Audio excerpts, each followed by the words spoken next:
ಕೆಲವು ಕ್ಷಮೆಗಳು ಕ್ಷಮಿಸೋಕ್ಕಾಗಲ್ಲ.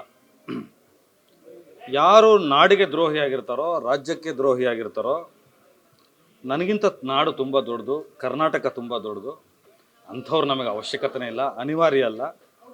ಕನ್ನಡದ ಸಾಹಿತ್ಯ ಲೋಕ, ಕನ್ನಡದ ಸಂಗೀತ ಲೋಕಕ್ಕೆ ಇವ್ರು ಯಾರೂ ಅನಿವಾರ್ಯ ಅಲ್ಲ, ಅವಶ್ಯಕತೆ ಅಷ್ಟೇ. ನಮ್ಮ ಸಿನಿಮಾಗಳಿಗೂ ಒಂದಷ್ಟು ಅವ್ರು ಬೇಕಾಗಿತ್ತು, ಒಂದಷ್ಟು ವರ್ಷ ಅವ್ರ ಲೈಫಿಗೂ ಬೇಕಾಗಿತ್ತು. ಇದು ತುತ್ತಿಟ್ಟ ಮುತ್ತಿಟ್ಟ ಮತ್ತು ಅವ್ರಿಗೆ ಊಟ ಕೊಟ್ಟ ಜಾಗ ಇದು. ಇದು ಸರ್ಕಾರನೇ ಇದನ್ನು ಸುಮೂಟ ಕೇಸ್ ಮಾಡಬೇಕಾಗಿತ್ತು. ರಾಜ್ಯದ್ರೋಹದ ಇದರಲ್ಲಿ ಬರುತ್ತೆ.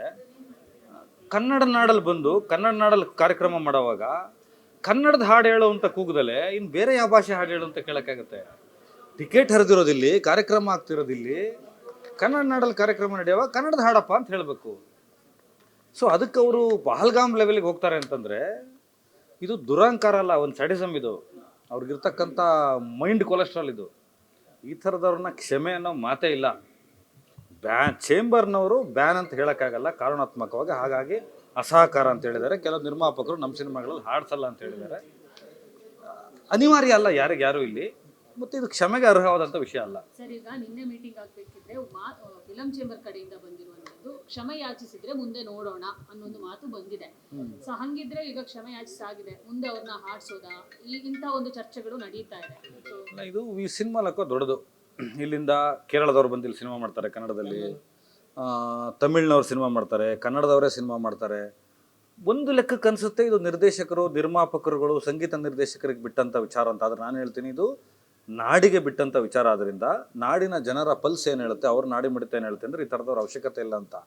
ಚೇಂಬರ್ನವ್ರಿಗೆ ನಾನು ಈ ಮುಖಾಂತರ ಏನು ಕೇಳ್ಕೊತಾ ಇದ್ದೀನಿ ಅಥವಾ ಏನು ಹೇಳ್ತಾ ಇದ್ದೀನಿ, ಅವರೆಲ್ಲ ಹಿರಿಯರಿದ್ದಾರೆ ಅಂದರೆ ನಮಗೆ ವಿಶಾಲ ಹೃದಯದವರು ಅಂತ ಹೇಳ್ತಾರೆ ಕನ್ನಡ ನಾಡಿನ ಜನರ ಬಗ್ಗೆ. ನಾವು ಸ್ವಲ್ಪ ದಿನ ವಿಶಾಲ ಹೃದಯನ ಕಡಿಮೆ ಮಾಡ್ಕೋಬೇಕಾಗತ್ತೆ, ಕಠಿಣ ಹೃದಯ ಆಗಬೇಕಾಗತ್ತೆ.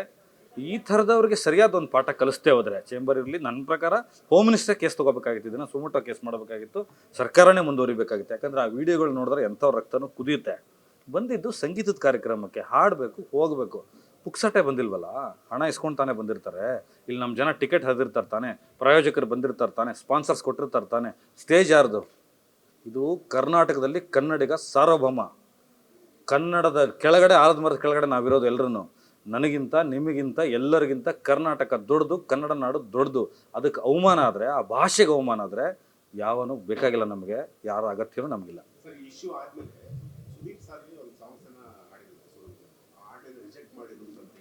ಈ ಥರದ್ದು ಯಾವ ಘಟನೆಗಳು ನಡೆದಿಲ್ಲ. ನಿಮಗೆ ನಮ್ಮ ಅಣ್ಣನ ಬಗ್ಗೆ ತುಂಬ ಚೆನ್ನಾಗಿ ಗೊತ್ತಿರುತ್ತೆ. ಹಿಂದಿ ರಾಷ್ಟ್ರ ಭಾಷೆ ಅಂದಾಗ ಅವ್ರು ಯಾವ ಥರ ವರ್ತಿಸಿದ್ದಾರೆ, ಕನ್ನಡ ನಾಡು ನುಡಿ ಅಂದಾಗ ಈ ಥರದ್ದು ಯಾವುದೂ ನಡೆದಿಲ್ಲ. ಅಲ್ಲ, ಹಿಂದೆ ಹಾಡಿರ್ಬೋದು ಅವರು, ಅಂದರೆ ಅದು ತುಂಬ ವರ್ಷಗಳ ಹಿಂದೆ ಎಲ್ಲರೂ ಹೀರೋಗಳಿಗೂ ಹಾಡಿದ್ದಾರೆ. ಸೋನು ನಿಗಮ್ ಇಲ್ಲ ಅಂತ ಹೇಳ್ತಲ್ಲ, ಆತ ಹಾಡಿದ್ದಾನೆ. ಅಂದರೆ ಇತ್ತೀಚಿನ ದಿನಗಳಲ್ಲಿ ಅವ್ರು ಅಶ್ವಥ್ ಅವ್ರು ಕೇಳ್ತಿರೋ ಥರದ್ದೇನೂ ನಡೆದಿಲ್ಲ. ಸರ್, ಇಲ್ಲ ಇವಾಗ ಅವರು ಸಾರಿ ಅನ್ನೋದನ್ನ ತುಂಬಾ ನೋಡಿ, ನಿನ್ನೆ ಬ್ಯಾನ್ ಅಂತ ಹೇಳಿದ್ಮೇಲೆ ಸಾರಿ ಕೇಳಿದ್ರು. ಅದು ಬೇಕೋ ಬೇಡೋ ಅನ್ನೋ ತರ ಒಂದಿಷ್ಟು ಸುದೀರ್ಘವಾಗಿ ಬರೆದು, ಅಂದ್ರೆ ಅವ್ರಿಗೆ ಎಲ್ಲಿ ಅವಕಾಶ ತಪ್ಪುತ್ತೆ ಅನ್ನೋದಕ್ಕೋಸ್ಕರ ಕೇಳಿದ್ರು ಅನ್ನೋ ತರ. ಅಲ್ಲ, ನನಗೇನು ಅನ್ಸುತ್ತೆ ಅಂದರೆ ಒಬ್ಬ ಮನುಷ್ಯನನ್ನ, ಒಂದು ನಾಡನ್ನ, ಒಂದು ನುಡಿಯನ್ನ, ಒಂದು ಅಸ್ಮಿತೆಯನ್ನ ಎಷ್ಟು ಗೌರವಿಸಬೇಕೋ ಅಷ್ಟೇ ನಮ್ಗಳ ಬಗ್ಗೆ ಒಂದು ಭಯಾನೂ ಇರಬೇಕು ಅಂತ ಅನಿಸ್ತಾ ಇದೆ. ನಾವು ತುಂಬ ಅನಗತ್ಯವಾಗಿ ತುಂಬ ಹೃದಯ ವೈಶಾಲ್ಯ ತೋರಿಸ್ತಾ ಇದೀವಿ ಅನಿಸ್ತಾ ಇದೆ. ನಾವು ತುಂಬ ಗೌರವ ಕೊಡಬೇಕು, ಸ್ವಾಭಿಮಾನಿಗಳಾಗಿ ಬದುಕಬೇಕು ಅನಿಸ್ತಾ ಇದೆ. ಅದೇ ಈ ಚಂದ್ರಚೂಡ್ ಅನ್ನೋ ಹೆಸರಿಗೆ ನಿಮ್ಮ ಜೊತೆ ಇದ್ದಾಗ ಬರೆದ್ಬಿಟ್ಟು 74 ಕೇಸ್ ಇದೆ. ನನ್ನ ಹೆಸರೇ ಅಲ್ಲ ಅದು ಪೆನ್ ನೇಮ್ ಇಟ್ಕೊಂಡಿದ್ದು. ಅದಾದ್ಮೇಲೆ ಚಕ್ರವರ್ತಿ ನನ್ನ ಸರ್ನೇಮು. ನಾನು ಹುಡುಕ್ತಾ ಇದ್ದೆ, ಇದು ಯಾಕೋ ಸರಿ ಹೋಗ್ತಾ ಇಲ್ಲ. ನನ್ನ ಅರ್ಧ ಜೀವನ ಹೆಸರಿಟ್ಕೊಂಡು ನಾನು ಪೊಲೀಸ್ ಸ್ಟೇಷನ್ನು, ಕೋರ್ಟು ಹಿಂಗೆ ಅರ್ದಿದ್ದೀನಿ, ನಿಮಗೂ ಚೆನ್ನಾಗಿ ಗೊತ್ತಿರುತ್ತೆ. ಕೊನೆಗೆ ಎಲ್ಲ ವಿಚಾರ ಮಾಡಿದಾಗ ನಮ್ಮ ತಾಯಿಯವರು ಒಂದು ಮಾತು ಹೇಳಿದ್ರು, ನಮ್ಮ ತಂದೆಯವರು, ನೋಡಪ್ಪ ನಿನಗೆ ಹುಟ್ಟಿದೊಂದು ಹೆಸರಿದೆ, ಇದನ್ನು ಬಿಟ್ಬಿಟ್ಟಿದ್ಯಾ, ಮತ್ತು ಹುಟ್ಟು ಹೆಸರನ್ನ, ಹುಟ್ಟಿದವ್ರನ್ನ ಮರಿಬಾರ್ದು ಅಂತ. ಸೊ ಹಾಗಾಗಿ ವಾಪಸ್ ಅಲ್ಲಿಗೆ ಬಂದಿದ್ದೀನಿ. ನಿಮ್ಮೇಲೂ ಹಣೆ ಹಾಕಿದ್ದೀನಲ್ಲ, ಬದಲಾಯಿಸಲ್ಲ ಅಂತ. ಸೊ ಅಲ್ಲಿಗೆ ಬಂದಿದ್ದೀನಿ ಅಷ್ಟೇ ವಾಪಸ್. ಇದೆ ದೇವ ನನ್ನ ಹುಟ್ಟು ಹೆಸರು, ಚಕ್ರವರ್ತಿ ನನ್ನ ಸರ್ನೇಮು, ದೇವ ಚಕ್ರವರ್ತಿ ಇದೆ. ಬೇಕಾದ್ರೆ ಆಧಾರ್ ಕಾರ್ಡ್ ನಿಮ್ಗೆ ತೋರಿಸ್ತೀನಿ. ಜಾವ ಅಂದರೆ ವೇಗ, ವೇಗ ಅಂದರೆ ನಮ್ಮ ರಾಜವರ್ಧನ್ನು. ನನಗೆ ಏನನ್ಸುತ್ತೆ ಅಂತಂದರೆ ಜಾವ ನಿಮಗೆ ಈ ಹಂತದಲ್ಲಿ ಏನು ಹೇಳ್ಬೋದು ಅಂತಂದರೆ, ಚಿತ್ರರಂಗದಲ್ಲೇ ನಡೆದಂಥ ಒಂದು ಘಟನೆ, 80ರ ದಶಕದಲ್ಲಿ, ಮಿಡ್ 80ಸಲ್ಲಿ ನಡೆದಂಥ ಒಂದು ಘಟನೆಯನ್ನು ಅದು ಇವತ್ತಿನ ಕಾಲಕ್ಕೆ ಅದೇನೋ ರಿಫ್ಲೆಕ್ಷನ್ ಆಗ್ತಾ ಇದೆ ಅನ್ನೋದೊಂದು ಇಟ್ಕೊಂಡು ಒಂದು ಹುಡುಗನ ಕಥೆಯನ್ನು ಹೇಳಿಕೊಟ್ಟಿದ್ದೀವಿ. Action based cinema. ಆದರೆ ನೀವು ಕರ್ನಾಟಕದಲ್ಲೇ ಈ ಥರದ ಕ್ರೈಮ್ಗಳೆಲ್ಲ ನಡೆಯುತ್ತಾ, ಬೆಂಗಳೂರಲ್ಲಿ ಈ ಥರದ್ದು ನಡೆಯುತ್ತಾ, ಮೈಸೂರಲ್ಲಿ ನಡೆಯುತ್ತಾ, ನೀವು ಜಾವಾನ ಹೆಸರನ್ನ ಸ್ವಲ್ಪ ಸೂಕ್ಷ್ಮವಾಗಿ ನೋಡಿದ್ರೆ ಗೊತ್ತಾಗುತ್ತೆ ಅದು ಯಾವ ಡ್ರಗ್ಗಿಗೆ ಹೆಸರು, ಯಾವ ರಾಜ್ಯದಲ್ಲಿ, ಬೈಕ್ ಹೆಸರುಗಳು ಯಾಕೆ ಬಂತು, ಅದ್ರ ಗ್ಯಾಂಗ್ಗಳೆಲ್ಲ ಹೇಗಿದೆ, ಅದು ಏನೇನು ನಡೆಯುತ್ತೆ ಅಂತ ಒಂದು ವಿಸ್ಮಯವಾದ ಲೋಕವನ್ನು, ಒಂದು ವಿಲಕ್ಷಣವಾದ ಲೋಕವನ್ನು ಒಂದು ಹ್ಯುಮ್ಯಾನಿಟಿ ಬೇಸ್ಡ್ ಆದ ಕಥೆ ಮೇಲೆ ಹೇಳಕ್ಕೆ ಕೊಡ್ತಾ ಇದ್ದೀವಿ.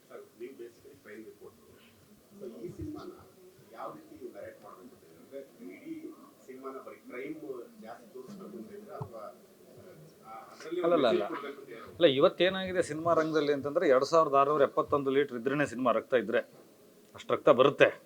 ಅಂದರೆ ಇದು ವೈಲೆನ್ಸ್ನ ವಿಜೃಂಭಿಸುವಂಥ ಸಿನಿಮಾ ಅಲ್ಲ, ಎಲ್ಲ ಕ್ರೈಮ್ ಒಳಗಡೆ ಒಂದು ಮಾನವೀಯತೆ ಅನ್ನೋದು ಹೇಳಕ್ಕೆ ಕೊಟ್ಟಿರೋದಂಥ ಒಂದು ಸಿನಿಮಾ ಅಷ್ಟೇ. Thank you.